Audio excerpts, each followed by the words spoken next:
नमस्ते, प्रणाम, जय सिया राम। दोस्तों, आप सभी के बीच एक बहुत प्यारा सा लाए हैं राम जी का प्यारा सा भजन। जैसा भी लगेगा कमेंट कीजिएगा, फुल वॉच के साथ सपोर्ट कीजिएगा।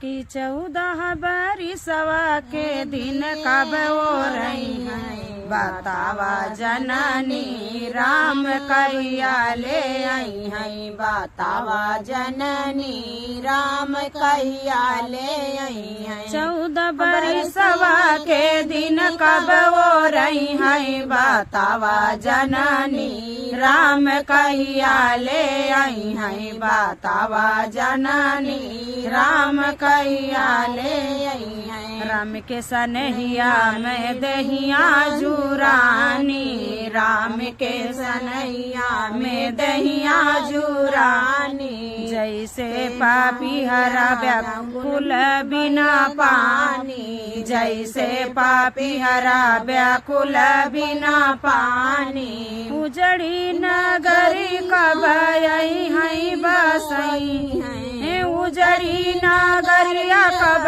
ले बसई है, बतावा जननी राम कहिया ले आई है, बतावा जननी राम कहिया ले आई है। राम के वियोगवा में भोगवा ना भावे, राम के वियोगवा में भोगवा ना भावे। भूखिया ना लागै पियसिया ना लागै, भूखिया ना लागै पियसिया ना लागै। प्यासे नयन कबले असुआ बहाई है, प्यासे नयन कबले असुआ बहाई है, बतावा जननी राम कहिया ले आई है, बतावा जननी राम कहिया ले आई है। पतझड़ बगिया कोयलिया ना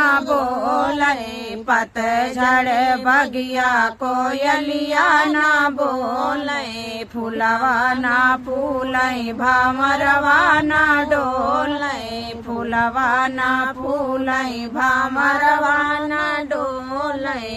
भैया भरत कबले कुटिया रामई है, भैया भरत कबले कुटिया रामई है, बतावा जननी राम कहिया ले आई है, बतावा जननी राम कहिया ले आई है। जही दिन राम जी आई है अवध के देशवा, जही दिन राम आई है अवध के देशवा।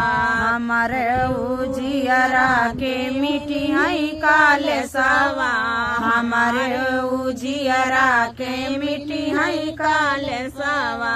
सब पुरवासी मिली खुशियाँ मानई है, बतावा जननी राम कहिया ले आई है, बतावा जननी राम कहिया ले आई है। 14 बरिसवा के दिन कब हो रही है, बतावा जननी राम कहिया ले आई है, बतावा जननी राम कहिया ले आई है।